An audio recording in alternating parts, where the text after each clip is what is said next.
Not quite 6.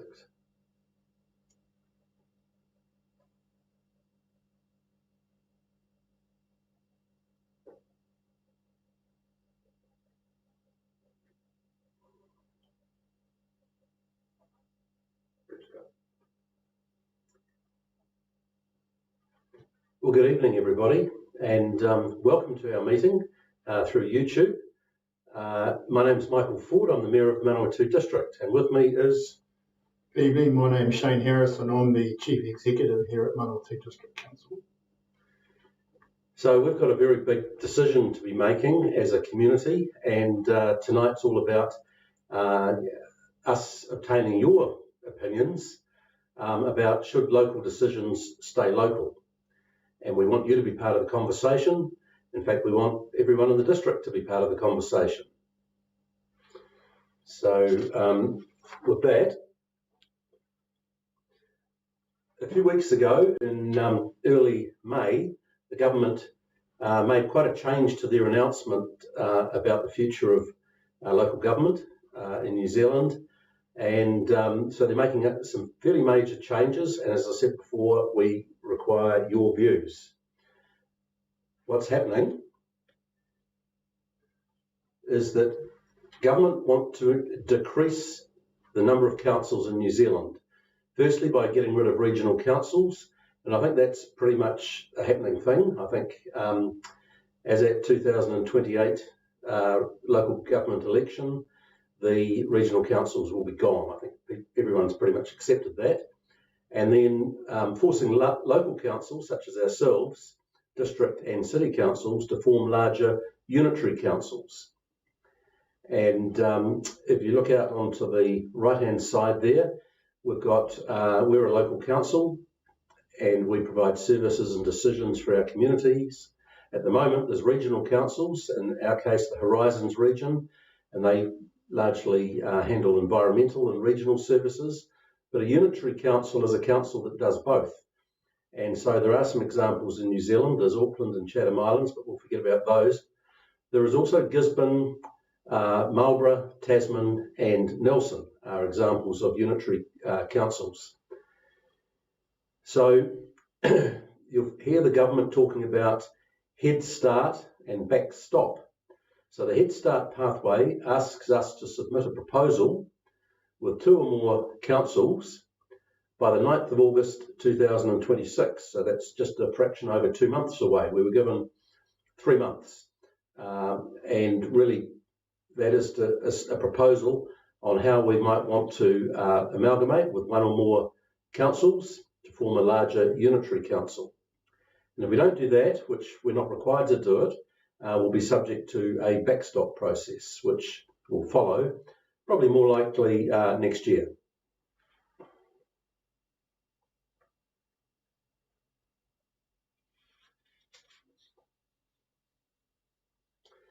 So one of the things that the government has said is that we've got 78 councils at the moment, and they've said that's too many, so they're wanting to reduce that. We've got 5 million people. Just a few examples around the world of some other countries that have different setups. So Switzerland has 9 million people, and they have 2,121 councils. So New Zealand, 5 million people, 78 councils. And we've got a number of other countries. And I'll just give examples of France, Germany, Austria, the Czech Republic, Sweden, Finland, United States, Canada, have more councils per household, number of households, than New Zealand. And they appear to be very successful. So that's just some background. Some say we've got too many, others would say that's not the case. But this is going to change if we do amalgamate into a larger unitary council. It'll change who makes decisions for our communities. So we'll have, if we're part of a larger council, we might have a smaller number of councillors sitting around the councillor table, possibly 1, 2 or 3 councillors compared to the 12 of us at the moment. It's going to change how services are delivered and how much they might cost and how much influence residents have over future decisions. So I guess the smaller the council, the more direct influence that voters have and residents have. The bigger the council, it's further away. So these are some of the things that you need to think about when you guide us as a council as to what we should be doing. Yeah. And so this is certainly the biggest change in the last 37 years since the 1989 amalgamations of councils. I'd actually say it's probably the biggest change in the history of New Zealand. Now, that's just my opinion, because as well as these changes, the compulsory amalgamation, there's the changes to the RMA, there's rates banding, and lots of other changes as well. And what's concerning us, amongst other things, is the time frame. So being given just 3 months, we see as being very, very challenging, even unrealistic. Previous amalgamations have taken sort of two to 3 years. And in this case, we've got an opportunity to propose a model or a grouping of councils that we might want to amalgamate with. But the government will make the final decision, not local communities. So that concerns us. And as I said before, there's only 9th of August, so it's just over 2 months to go.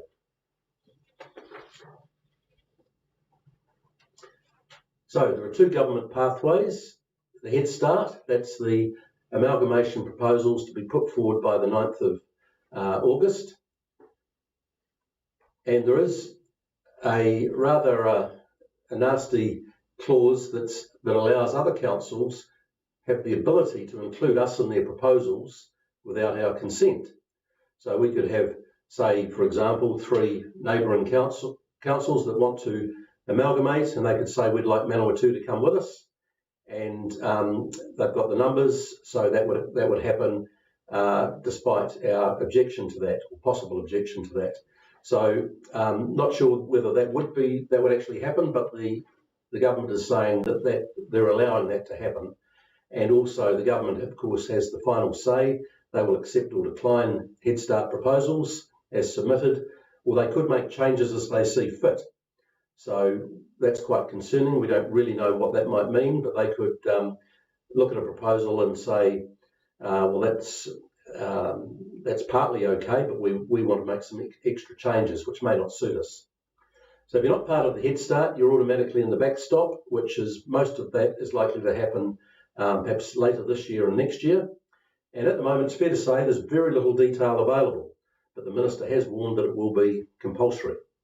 And so that's where we find ourselves at the moment. We wish we could give you more detail about the backstop proposal, but it seems to some of us as though they're building the plane while they're flying it. So there's a limit to what we know. But however, we find ourselves in this situation. So what do we think? Well, we've certainly made no decisions. We want to talk to our community. We want to engage our community. We have some serious concerns around the process. We want to hear what our community think. And we want, because we believe that local decision making matters. We believe in localism. So we're seeking your feedback on 3 possible approaches, or even you might have another approach as your own suggestion. So we have opinions, of course we have opinions, but this fortnight is about us finding out what your opinions are. And we're not going to make a decision without engaging and finding out what our community think.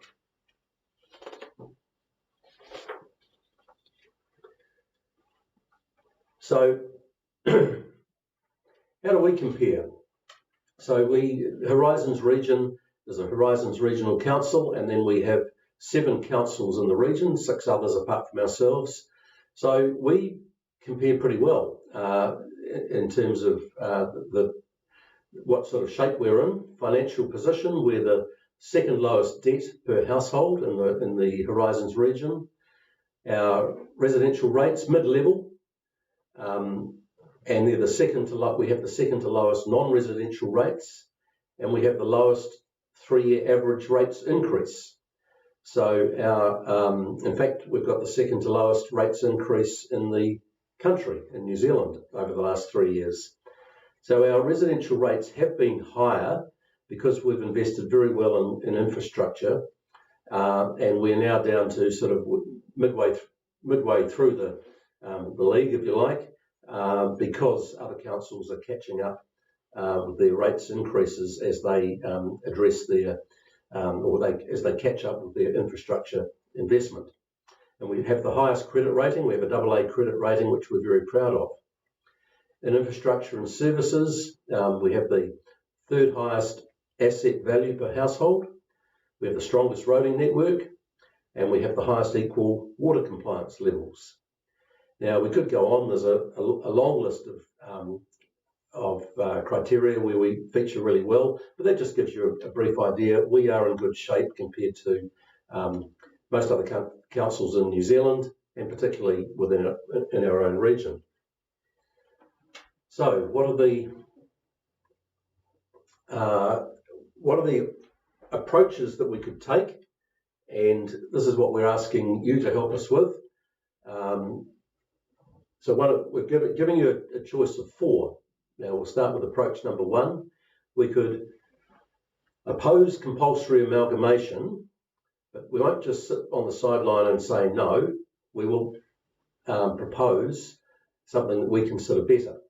So we'll oppose compulsory amalgamation while pursuing alternative reforms that improve efficiency, coordination and regional functions while retaining local representation, decision-making and accountability. Now, such options could be a Manawatū Unitary Council, could be shared services or other collaborative regional arrangements. And we're talking with our neighbours. We're looking at what those collaborative regional arrangements could be. But of course, we've only had a couple of weeks, so we're at the very, very early stages of that. But we're certainly wanting to preserve local control. But as well as that, we would also keep our future reform options open, sort of like a backstop position. If all else fails, we would still have some options to work with our neighbours on. So we have a good relationship with our neighbours, which is really important. So that one is sort of, I guess, a three-pronged approach.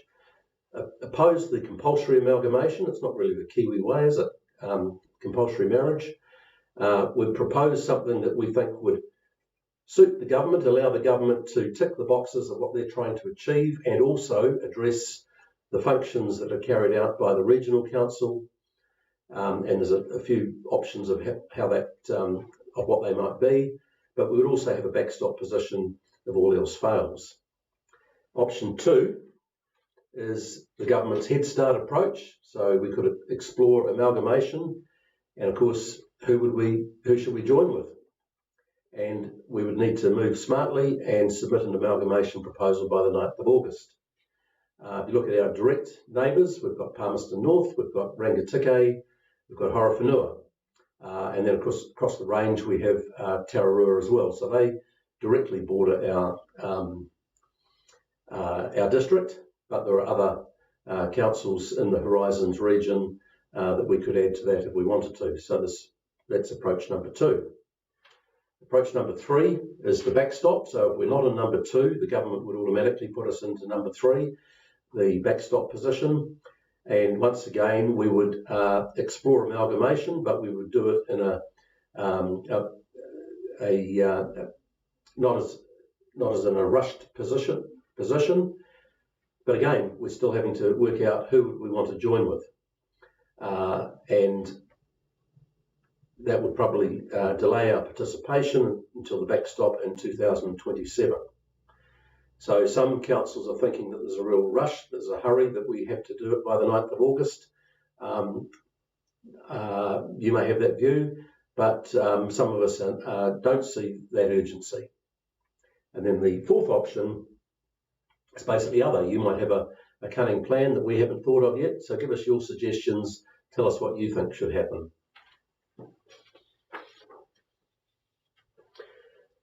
So if we look at the approach number 1, opposing amalgamation, that maintains our community voice. And our community voice is our local representation. We would have significant representation as we do now, local decision making, local accountability. We can find other efficiencies such as council controlled organisations or shared services. So we can look at those options. There is risk we could be forced to amalgamate if what we propose isn't accepted. And by opposing, we could possibly miss the opportunity to have input. So if some of the other councils go off and I call it getting married or getting amalgamating, we could miss the boat.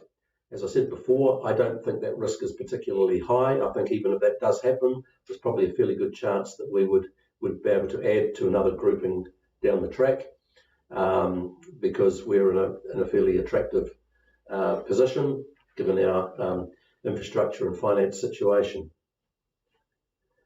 Onto the Head Start approach, number 2. We would certainly, if we moved quickly to do that now, we would have more influence early in the process and we would have perhaps more control over our destiny. We're less likely to be forced into an arranged marriage. The risks, we do not know if amalgamation would improve services or reduce costs. Honestly, in the time frame, we just don't have the time to do the modelling that's really required. It's pretty complex. We'd be taking on other councils' debt, and there's all the different rating systems, and there's a heck of a lot of modelling that you'd want to do, which we really wouldn't have time to do in the Head Start. But as I say, it would give us more control over the situation if we went ahead. We could commit to major changes before having the right information, and that could shoot us in the foot down the track. So there's the opportunity is perhaps being less likely to be forced into an arranged marriage, but there certainly comes with risks. The backstop approach number 3, there's certainly more time for discussion, more time to do our homework, more time to do our due diligence, more opportunity for community input. We're only offering really about a fortnight or so at this engagement process. We'd love to have more time, but we just can't at the moment. The risks, well, we know very little about the rules of the backstop process. So there is risk there. All we know is that the Minister has said, well, it will end up being compulsory. And he uses the term carrot and stick approach. So if we don't take the carrot, he'll use the stick, which is, I think, rather disappointing. And we could end up having less influence with the backstop approach. Moving on to other, you might have another approach, opportunity for local decision making and action. Certainly listen to our community. Risks, the government may disregard an alternative approach anyway. So I guess there's some risk, a little bit of a similarity with approach number 1. If we're proposing an alternative approach, they could disregard such an alternative approach, but you might have a better idea than we do. So those are the 4 approaches. What happens now? Well, the important thing is you have your say, and we want as many people in the district to have their say. And there's a number of ways you can do it. You can do it through a hard copy submission form, and they'll be available we've got a number of in-person meetings. You can do it online. There's online submission form available there that you can see in front of you. And I just wanted to point out, Council has produced what I think is a very good local government reform fact sheet. It's 4 pages, which gives, for those who are interested, it gives you just a bit more detail than we've been able to go through tonight. And of course, the form that we want you to, the engagement form, just a few details about yourself there, and then there's the 4 choices over the back. So it's simple, really only have to tick one box, 1, 2, 3 or 4, and then the last question is really, if the government does proceed with forcing compulsory amalgamation, which council or councils would you prefer Manawatū District Council to amalgamate with? So it's a very, very simple process. We'd love you to do it, to take part, please. The more people that tell us what they think, the stronger position we'll be in if we go into bat on behalf of our community, particularly if that's opposing what the government is proposing. But it depends what we hear back from our community. And that really gets us to the end of the short presentation. We're keen to hear your questions. And it's just within half an hour ago, I ended up getting a couple of emails with some booklets from Britain. One is entitled "Bigger is Not Better: The Evidenced Case for Keeping Local Government," and then a few years later, "Bigger is Still Not Better." So there's a view from the UK, but as I say tonight, it's about your view. So Michael, we've had a couple of questions come in already, so first question is: could a unitary plan with local-based representation, could a unity plan work with local-based representation? Yeah, good question. Yes, I think if you look at the Auckland situation, they have the council at the top, and then they have local boards, and so representing, I guess, most of or several of the suburbs. So that's what they do in Auckland. A lot of councils around the country have local boards as well, even some of our neighbours. So if we go to Rangitikei, I believe they have boards for Ratana and Taihape. Horowhenua, I think, has Foxton. So that system is possible, but they would be a local board doesn't have the power or the decision-making grunt that a council does. Would do away with your mayors, but yes, that is a possibility. There's also another variation that we've just had some initial discussions on. It's sort of like a federation model, and they use it in a few places overseas. Manchester and UK is one of them, where you keep your local councils and your mayors, and then above that you have a board and a chair of the board.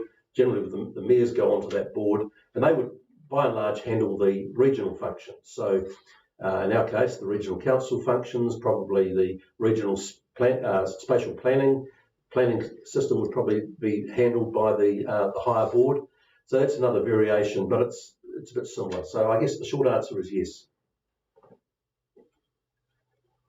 So next question is, what do you think about the view that we should go for the Head Start or be told what to do?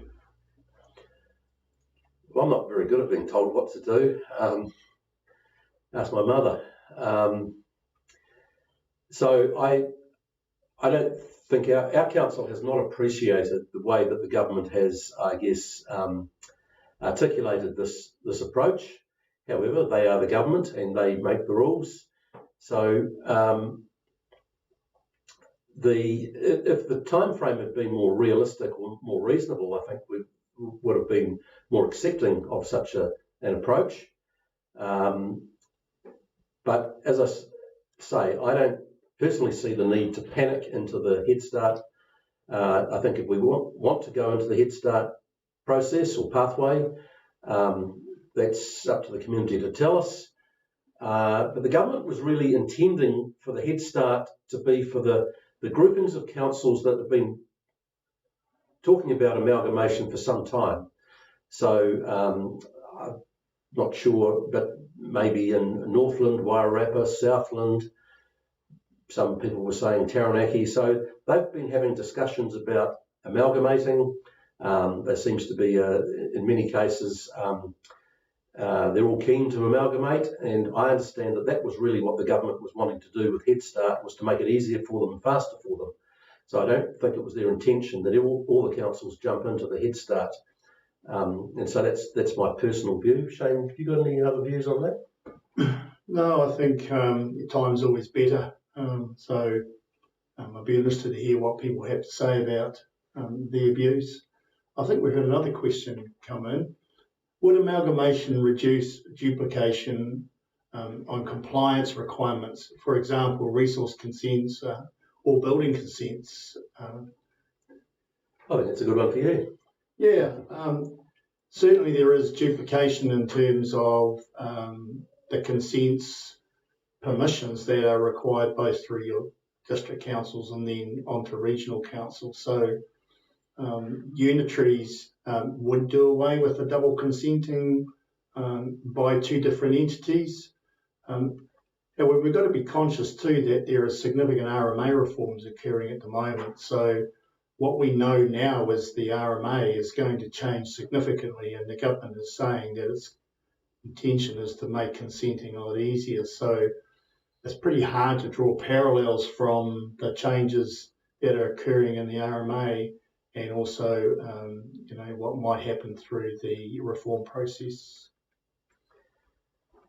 What have we got? What has happened since the government originally advised of this? Have you been working on it already? And if not, why not? Well, the government, of course, announced in November that it was going to do away with the governance of regional councils, and they were going to replace the governance with what they called combined territories boards, which was really a committee of mayors. And then on the 5th of May, they came out and said, oh, no, forget that, we've changed our mind. So, of course, we've been thinking about this. Of course, we've been working on this. But this approach in May is very different to the one from November. And we are working on it. I had a meeting with 3 mayors today. I also went to a mayoral forum on emergency management and transport, and the topic comes up just about every meeting we're at. So, yep, everyone's working on it. Why can't the modelling be done on a few hours using modern tools like AI? We certainly are using modelling, and we're certainly going to be using AI. The complexities of the modelling are vast. Each council, whilst that we have similar financials and the like, are different in their structures and their makeups. So that modelling is underway, and yes, we are using AI to a degree. And so we just really need to hear back from you now as to what is the modelling that we should be concentrating on, because we could run 1,000 scenarios around different reform packages, but that's not what we want to do because it all costs. So with the modelling, I guess we've recently gone through a process of modelling with 3 waters and then local water done well, and we looked at a number of different models from the original 21 council model through to 10 council model to 7 being the horizons area, 4, 2, 1, and for our council, for some councils, joining together made sense, not so for our council. And while we haven't done that modelling, I suspect this could be the same with amalgamation of councils, even though the subject matter is different. And the reason I say that is that we are just in we have so much stronger position than most of our neighbours. And we went through that exercise with the modelling for the 3 waters and local water done well. So next question is, you amalgamated Halcombe, Cheltenham and other areas when you became MDC. This negates your argument re-opposing amalgamation. Well, I think in 1989, I think there were 850 or 870 councils or catchment boards or whatever, and they came down to, I think it was 80 something at the time, and now down to 78. So I do think very different scenario. And there were communities back in 1989 that were very unhappy about what happened. You look at a district like Tararua, for example. I mean, they have links to the Hawke's Bay, they have links to the Wairarapa, and of course they have links over this way to the Manawatū, Palmerston North and ourselves. And they, to some parts of that district, haven't really got over the 1989 amalgamation yet. I wasn't on council in 1989. I do remember it quite well. I was certainly working in fielding at the time, and I do remember it being a difficult process to go through. And you had counties that had hardly any local roads; they had mainly state highways, and they were being merged with the exact opposite type of counties, and then they had to be merged in with the borough of Fielding as well. And you had a lot of, I guess, people pretty unhappy about where that got to. We had a northern rural and southern rural where the differentials were quite different. So yeah, it's been quite a long journey to get to where we are now. It's a huge amount of it's around local representation, and do the people of Rangiwahi and Kimbolton and Apity in particular, are they happy to be part of a larger council where there could be, say, a councillor for Fielding and a councillor for rural sitting around a council table, whether it be Palmerston North or a big rural council, or you just think about the number of scenarios that are possible. But that's what we're wanting to hear your view on. I think the point to make too on that as well, Your Worship, is that the 89 amalgamation was very much a government compulsory scheme. Councils had no say in that amalgamation, they were simply forced to amalgamate. Yep. As the Mayor said, there's still now a lot of unhappiness in some of those old counties about that amalgamation. Hence the importance for us to go out and ask our community what's important to you. And the next question, the decision should not be made by council or AI, it's a decision for ratepayers. Well, that's exactly why we're talking to ratepayers tonight and over the next fortnight. So we agree we don't have time for a referendum. That's the government hasn't allowed for that.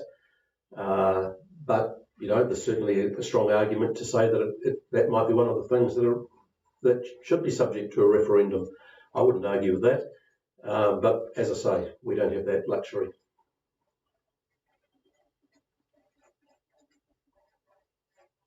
So just one more question, and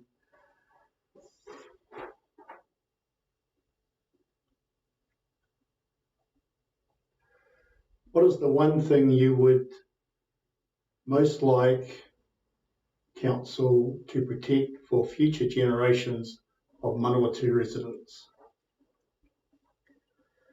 Well, I think some of the biggest priorities of this council, and I think that would be the case moving forward into the future as well, is rates affordability and doing the basic infrastructure well, investing well in infrastructure, and then of course there's community facilities as well.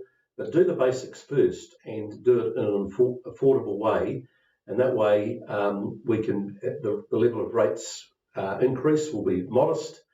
Our debt will be achievable we believe in intergenerational debt, but we don't want to overmortgage our grandchildren. So yeah, I guess to a large extent it's doing things well the way that I think that things have been done well here for quite some time, well before I came on board 9.5 years ago.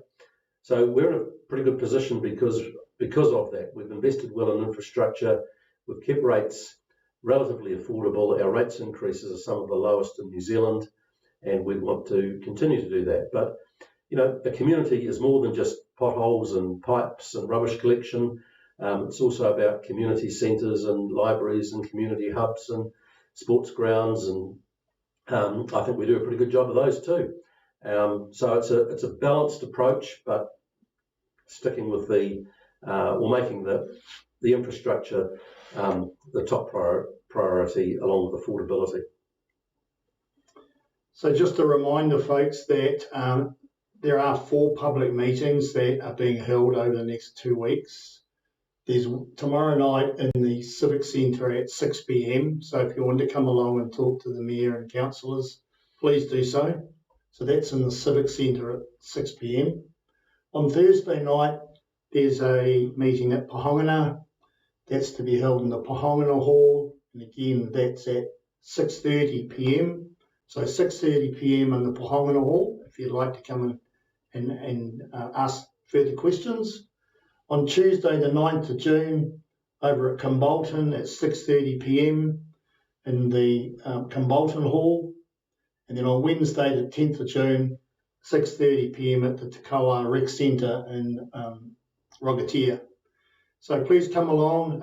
As the Mayor said, we really want to hear your views on this, and we really look forward to you making a submission, either online or with the submission form that will be in various places. So on that basis, thanks very much for your interest in this topic, and we look forward to receiving your